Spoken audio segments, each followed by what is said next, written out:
Allô, dia tonga soa atao amin'ny fandaharana Jeanne Forêt Santé aty Canada indray ianao. Ny resahantsika anio zany dia ny momba ny fahatsorana. Ny fahatsorana be loatra eo amin'ny olombelona iray. Inona no mety ho voka-dratsin'ny fahatsorana be loatra?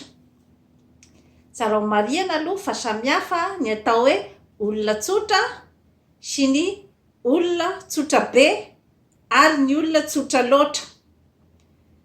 Ny olona tsotra zany dia ilay olona izay tsy dia makasarotra zavatra be loatra zany eo amin'ny fiainana andavanandro na eo amin'ny fifandraisana amin'ny mpiaramonina zany na eo amin'ny fanaovan'ny zavatra eo amin'ny resaka asa aman-draharaha na ny eo amin'ny fomba fitondran'ny fiainana. Izay zany ny olona atao hoe tsotra. Tsy misy maharatsy amin'izay karazana toetra izay anefany. Fa raha ohatra kosa hoe tsotra be na hoe tsotra loatra dia eo zany no mety misy ny olana, satria rehefa izay hoe tsotra be na tsotra loatra izay zany ny olona iray dia ao ambadika izay fahatsorana be loatra izay dia mety ho zavatra maro no zavatra ho hitany amin'ny fiainana, ary matetika dia miteraka ny atao hoe tsy fahombiazana zany io hoe tsotra be na tsotra loatra io. Satria ny tsotra be zany dia matetika misy zavatra ao ambadika zany. Izany hoe indraindray ilay ataontsika hoe tsy fitokisantena. Izany hoe mitady be loatra zany ny fankatoavan'ny manodidina. Izay matetika no mahatonga an'ilay toetra hoe tsotra be na tsotra loatra. Mitady ny fitiavan'ny manodidina. Mitady ny karazana ataontsika hoe zany hoe fankasitrahana bebe kokoa zany amin'izay zavatra rehetra atao, ka dia manome betsaka zany. Manome zavatra betsaka izay miopampana, mampametra-panontaniana an'izay olona anomezana azy ny hoe inona no antony, inona no tadiavin'ity olona ity zany manome an'ity zavatra be dia be ity. Ka eo zany no mety mampiteraka ny ahiahy hoe misy zavatra andrasan'ity olona ity ve amiko, mahatonga azy manome zavatra be loatra. Dia manjary mampametra-panontaniana koa zany ny hoe moa ve ity olona ity olona ataontsika hoe normal hozy izy ny fitenenana, nahoana no diso milefitra be loatra ohatra amin'ny resaka fifandraisana.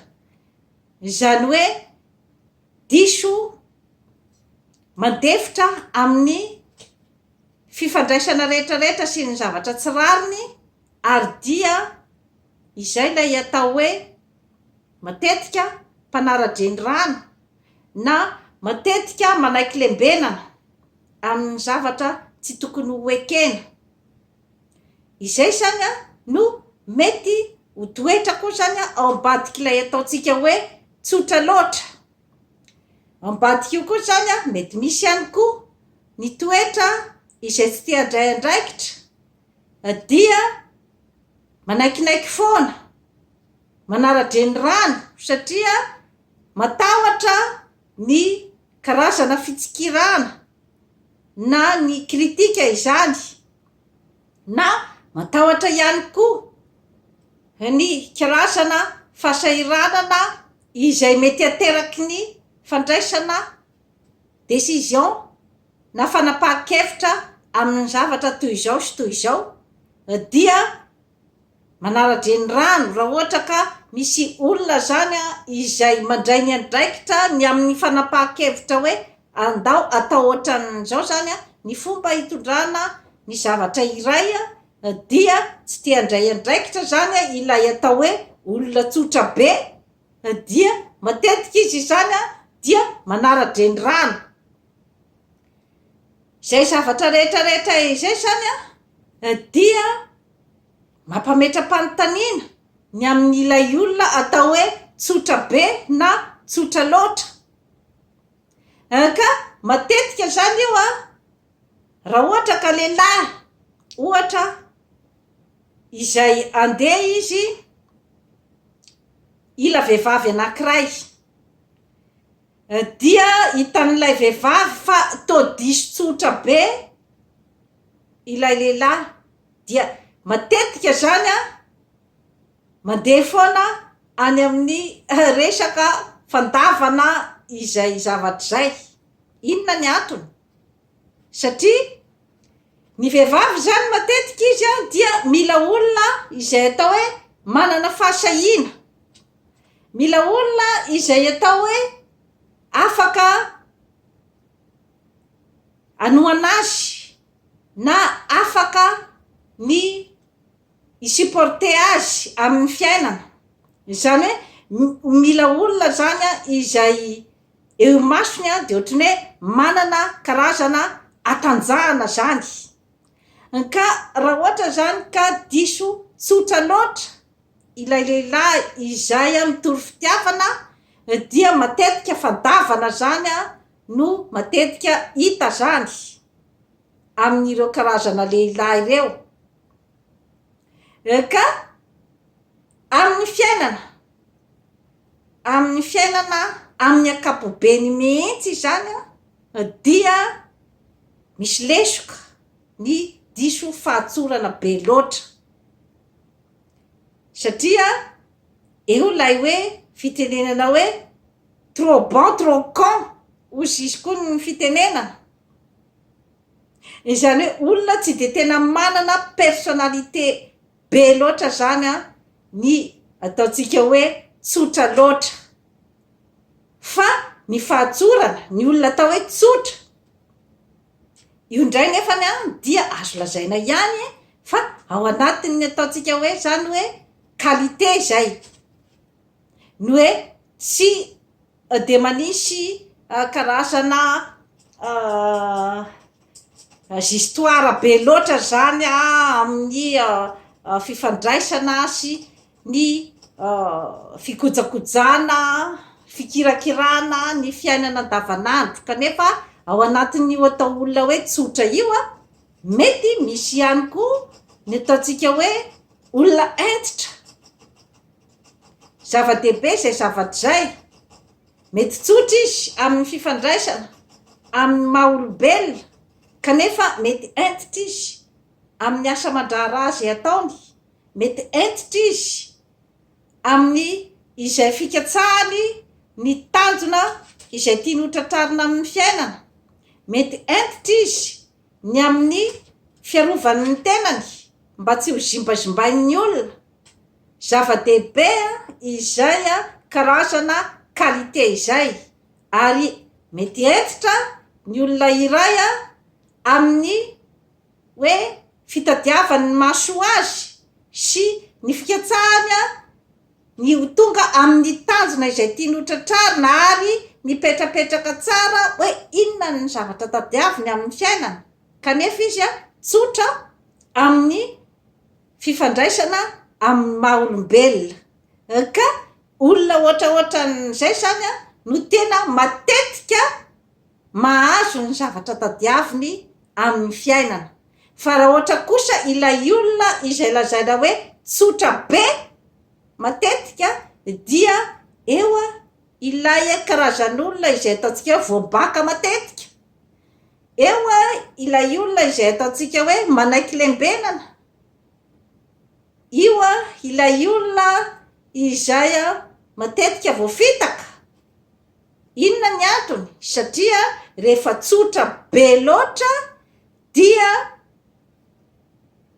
tsy manana an'ilay karazana aiay izay mety mipetraka amin'ny olona manodidina azy satria eritreretiny hoe mitovy aminy daholo ny olona rehetra manodidina azy. Dia amin'izay fotoana izay izy zany tsy mametraka karazana ayay amin'ny fifandraisana amin'ny olona manodidina, fa dia mandeha amin'ny fatokisana tanteraka, fatokisana be fahataly ny olona rehetra manodidina, kanefa ny olona rehetra manodidina anao tsy voatery hikatsaka ny mahasoa anao daholo, tsy voatery hanana fo madio aminao, ary mety olona mety hanararaotra anao. Ka ny zava-misy zany amin'ilay olona izay atao hoe tsotra loatra dia manjary manintona an'ireo karazan'olona izay ataontsika hoe manipulateur. Efa nazavaiko teto ny hoe inona ny atao hoe manipulateur. Izany hoe ilay olona tsy mikatsaka afa-tsy ny tombotsoany, ary dia olona vonona ny anao zay zavatra rehetra azony atao akana ny fon'ny olona iray mba azahoany zavatra amin'ny tombotsony manokana, ary na zavatra mety animba ny olona iray zay ikatsahany zavatra ny fifandraisana mba azahoany zavatra, dia ataony zany zavatra zany. Ka tandremo fa ilay olona ataontsika hoe tsotra loatra na tsotra be zany ireo zany matetika ny olona sibatry ny ataontsika hoe mpanararaotra na ny manipulateur.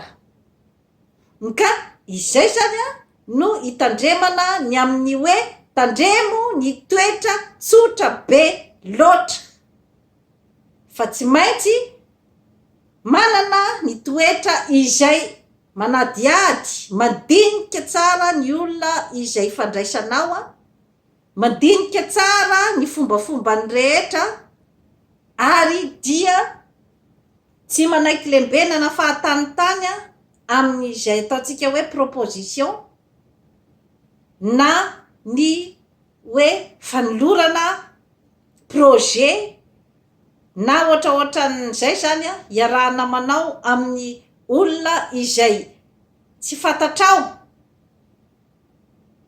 Tsaratsara kokoa zany rehefa misy ny zavatra izay mampiayay anao dia mba mandeha manontany olona izay ataontsika hoe zany hoe mety ho havanana kokoa amin'izay zavatra hoe proposena, na hafanambanana kokoa mamanontany olona hoe manao ahoana ny olona ohatraohatran'izao alohan'ny iarahanao miasa aminy, na koa hoe na olona ataontsika hoe hifankatia aminao dia mba manontany ihany ianao izay olona mety mahafantatra azy. Izay akory tsy midika hoe zato isan-jato ianao de iaino izay eritreritry ny olona mikasika ny olona iray izay hoe mifankatia aminao, kanefa kosa tsy tokony koa nefany hoe andeha anao tsinitsinina zay zavatra lazain'ny olona, fa ianao ihany no manao ny karazana analizy ny information rehetra izay azonao sy ny fomba fijerinao an'ilay olona, dia amin'izay fotoana izay ianao no mandray ny fanapahan-kevitra. Eo ihany koa zany ny zavatra izay mety hampisy lesoka ny olona ataontsika hoe tsotra loatra, dia matetika izay lay hoe fitadiavana fankasitrahana izay. Efa nazavaiko teto ny hoe resaka dépendance affective, na ny hoe ny olona sahirana ara-pitiavana, dia matetika ireo karazan'olona tsotra loatra ireo, satria mieritreritra zany hoe rehefa manara-dreny rano, rehefa manaikinaiky foana, rehefa tsy manana karazana fiarovatena, tsy mba misy ny karazana hoe ataontsika hoe exigence amin'ny zay zavatra atao sy amin'ny resaka relation, dia izay matetika no tratran'ny ataontsika hoe fanabakana, ka ny ialana amin'izay toetra tsotra be loatra izay zany dia ny efa averimberiko eto foana, dia ny fananana ny fitokisantena, ny fananana ny karazana estime de soi, izany hoe ny fakasitrahanao ny tenanao, ary ny tsy famelanao ny olona andeha animbazimba ny tenanao rehefa olona efa hitakitanao fa olona izay manembatsembana ny maha olombelona anao, ny fifandraisana aminy dia mahaiza mametraka ny ataontsika hoe karazana limity izany, fetra amin'ny olona izay mety anitsakitsaka ny maha olombelona anao, dia ireo karazan'olona izay manao fiteny mandratra, manao fihetsika mandratra, raha ohatra ka matetitetika izany izay karazana fifandraisana izay amin'ny olona izay manodidina anao na maherihery fihetsika, dia tokony hieritreritra ianao zany ny amin'ny hoe fahaizana miaro tena. Dia toy izay indray tompoko lahy sy tompoko vavy no azona tolotra anao anio, manaova abonnement amin'ny Jeanne Forêt Santé aty Canada fa hanatsara ny fiainanao. Bye bye.